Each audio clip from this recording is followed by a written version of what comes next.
ഏട്ടത്തിയോടൊന്നല്ല, ഇനി വേറെ ഒരു പെണ്ണിനോടും അവൻ ഇത്തരത്തിൽ പെരുമാറില്ല. ഏട്ടത്തി നോക്കിക്കോ. എല്ലാം പറഞ്ഞപടി നടക്കുന്നുണ്ട്. ഇടയിൽ എന്തെങ്കിലും മാറ്റം വന്നാലോ എന്നാ എന്റെ പേടി.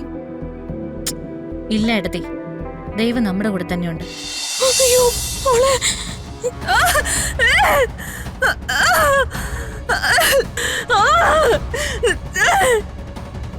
വേണ്ട.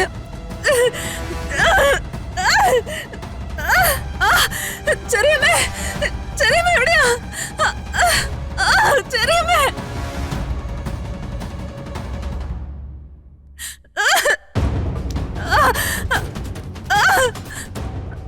അരുതി മോളെ.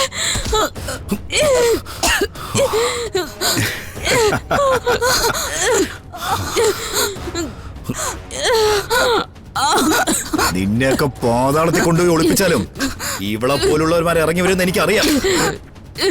അതുകൊണ്ട് ഈ ബെഞ്ചമിൻ അറിയാം നിന്നെയൊക്കെ എവിടെയാ സൂക്ഷിക്കേണ്ടത്. കൈ കെട്ടി രണ്ടിനെ വണ്ടി കെട്ടാ.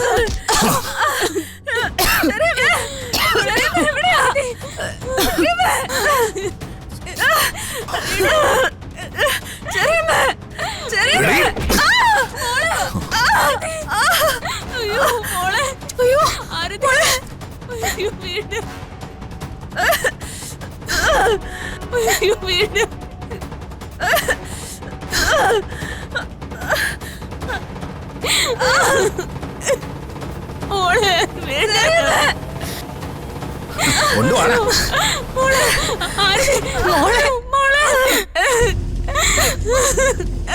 അയ്യോ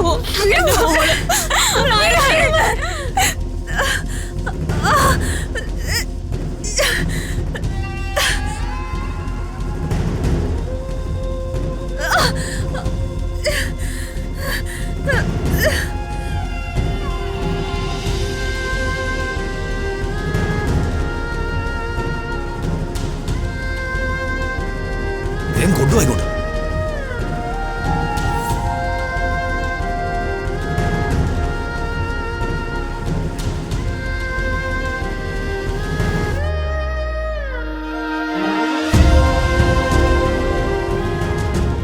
മാഡം, അവരെല്ലാവരും പോയി മാഡം.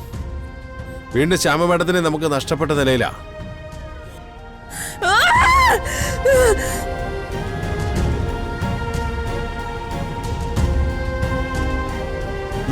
വണ്ടിയിലോട്ട് കയറ്റും. രണ്ടിനെയും വേഗം കയറ്റങ്ങോട്ട്. നിങ്ങളും കൂടെ കയറും. അപ്പുറത്ത് നിങ്ങളും കൂടെ കയറും.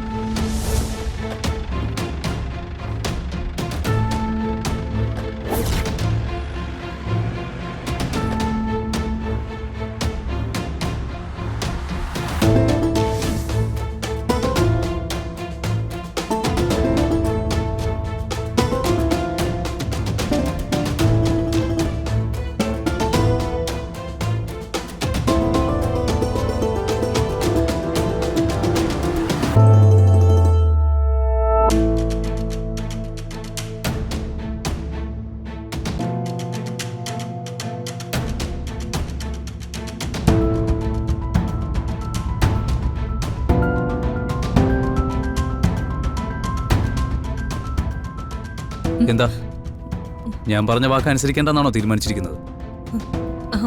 അതിന് ഗൗതം ഇത്ര ഗൗരവം കാണിക്കേണ്ട കാര്യം എന്താ? നമ്മൾ മുൻപ് സംസാരിച്ച രീതിയിൽ എന്നോട് സംസാരിച്ചൂടെ? അല്ല, ആ രീതി ഇപ്പോൾ കൽപ്പന കാണിക്കാത്തോണ്ടാണല്ലോ എനിക്ക് മാറേണ്ടി വന്നത്. ഇപ്പൊ എന്താ ഇങ്ങനെ സ്നേഹം തോന്നാൻ? ഗൗതം, ആദ്യം തന്നെ ഞാൻ ഗൗതത്തിനോട് സോറി പറയാം. അത് എന്തിനാണെന്ന് അറിയാവോ? മുൻപ് ഞാൻ വെച്ചൊരു ഡിമാൻഡ്, ഒരു താലി എൻ്റെ കഴുത്തിൽ കെട്ടിയിട്ട് മാത്രമേ എന്നെ തൊടാവൂന്ന് ഞാൻ പറഞ്ഞു. അത് എൻ്റെ മനസ്സിനോട് ഒന്ന് ഉറപ്പിച്ച് പറയാൻ വേണ്ടി മാത്രമായിരുന്നു. അല്ലാതെ ഗൗതമിനെ പിടിച്ചടക്കാനോ മറ്റൊരു അവകാശം പറയാനോ ആയിരുന്നില്ല. ഇപ്പൊ ഞാനത് കെട്ടിത്തരാന്ന് പറയുന്നത് ഭീഷണിയൊന്നുമല്ല. എന്റെ മനസ്സിൽ ഇപ്പോഴും ആ സ്നേഹം നിലനിൽക്കുന്നത് കൊണ്ട് തന്നെ. എങ്കിലേ അങ്ങനെ ഒരു താലി എനിക്ക് വേണ്ട. അല്ലാതെയും ഗൗതം ആഗ്രഹിക്കുന്ന സ്നേഹം തരാൻ പറ്റുമെന്ന് ഞാനൊന്ന് നോക്കട്ടെ. അല്ല, സത്യമാണോ ഈ പറയുന്നത്? ഈ കണിമംഗലം മുഴുവൻ സ്വന്തമായുള്ള ഒരാളോട്, എന്റെ ഭാവി നിശ്ചയിക്കാൻ കരുത്തുള്ള ഒരാളോട് എനിക്ക് കള്ളം പറയാൻ ധൈര്യം ഉണ്ടാവോ? ഗൗതം, ഞാൻ ഒരുപാട് ആലോചിച്ചു. അപ്പോഴാണ് എനിക്ക് തോന്നിയത്, ഞാൻ എന്തിനാ വെറുതെ എന്റെ ജീവിതം ഇല്ലാതാക്കുന്നത്? ഞാൻ ജീവിതം ആഘോഷിക്കാനാ തീരുമാനിച്ചിരിക്കുന്നത്. അത് ഗൗതമിനോടൊപ്പമാണെങ്കിൽ അത്രയും സന്തോഷത്തോടെ. അല്ല, ഈ വാക്കുകൾ കേൾക്കണമെന്നാണ് ഞാൻ ആഗ്രഹിച്ചത്. അത് കേട്ടു, ഹാപ്പിയായി. എങ്കിൽ പിന്നെ ഇന്ന് രാത്രി രാത്രി വാതിൽ കുറ്റിയിടണ്ട, ഞാൻ വരും. രാത്രിയില് എനിക്ക് വാതിൽ തുറന്നിടാൻ പേടിയാ. നിന്നെപ്പോലെ ഒരാൾ കാത്തിരിക്കുമ്പോ എനിക്ക് വരാതിരിക്കാൻ പറ്റില്ലല്ലോ. ആഘോഷിക്കാം നമുക്ക്. കണിമംഗലം സ്വന്തമാക്കിയതിന്റെ യഥാർത്ഥ ആഘോഷം ഇന്നാണ് നമ്മൾ തുടങ്ങാൻ പോകുന്നത്. ഓക്കെ?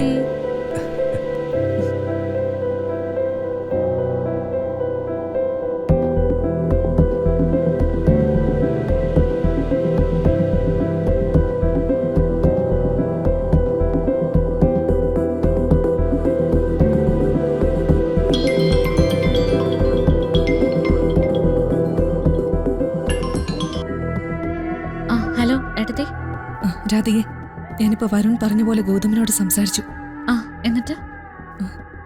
എന്നിട്ടെന്താ, നമ്മൾ പ്രതീക്ഷിച്ച പോലെ അവൻ പറഞ്ഞു രാത്രി റൂമിൽ എത്തുമെന്ന്. എത്തട്ടെ. ഏട്ടത്തിയോടൊന്നല്ല, ഇനി വേറെ ഒരു പെണ്ണിനോടും അവൻ ഇത്തരത്തിൽ പെരുമാറില്ല.